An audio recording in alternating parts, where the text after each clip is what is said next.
अति जलद व अचूक बातम्यांसाठी पाहत रहा महामीडिया 24 सदैव तत्पर। पुणे-बँगलोर राष्ट्रीय महामार्गावर शिरोली पुलाची येथील मदरसाजवळील वळण वाहनधारकांसाठी मृत्यूचा सापळा बनत चालला आहे। या धोकादायक वळणावर गुरुवारी पहाटे 3 वाजल्यापासून स्विफ्ट डिझायर कार सिमेंटच्या बॅरिकेडवर जोरात आदळली। हा अपघात इतका भीषण होता की टनाचे बॅरिकेड 10 फूट लांब सरकून कार बॅरिकेडवरच अडकून पडली। या अपघातात गाडीचे मोठ्या प्रमाणावर नुकसान झाले असून गाडीतील प्रवासी जखमी झाला आहे।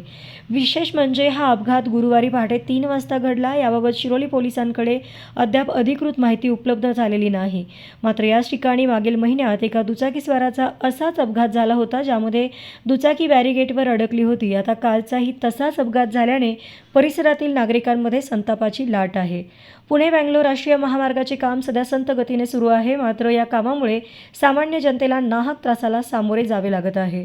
अपघातास कारणीभूत ठरणारे प्रमुख मुद्दे म्हणजे वळणापूर्वी प्रवाशांना सावध करण्यासाठी दिशादर्शक कोणतेही फलक लावलेले नाहीत। हायवेवर वाहनांचा वेग प्रचंड असतो, परंतु या वळणावर वेग मर्यादित करण्यासाठी रंबल स्ट्रिप्स किंवा स्पीड ब्रेकर नाहीत। यामुळे भरधाव वेगाने येणाऱ्या गाड्या चालकांना वळणाचा अंदाज येत नसल्याने गाड्या थेट बॅरिकेड्सवरून जाऊन आदळत आहेत। महामार्ग प्राधिकरणाच्या निष्काळजीपणामुळे हे अपघात होत असल्याचा आरोप स्थानिकांनी केला आहे। रस्ते कामाच्या ठिकाणी पुरेशी सुरक्षा व्यवस्था नसताना वाहतूक सुरू ठेवल्याने वाहनधारकांचा जीव धोक्यात आला आहे।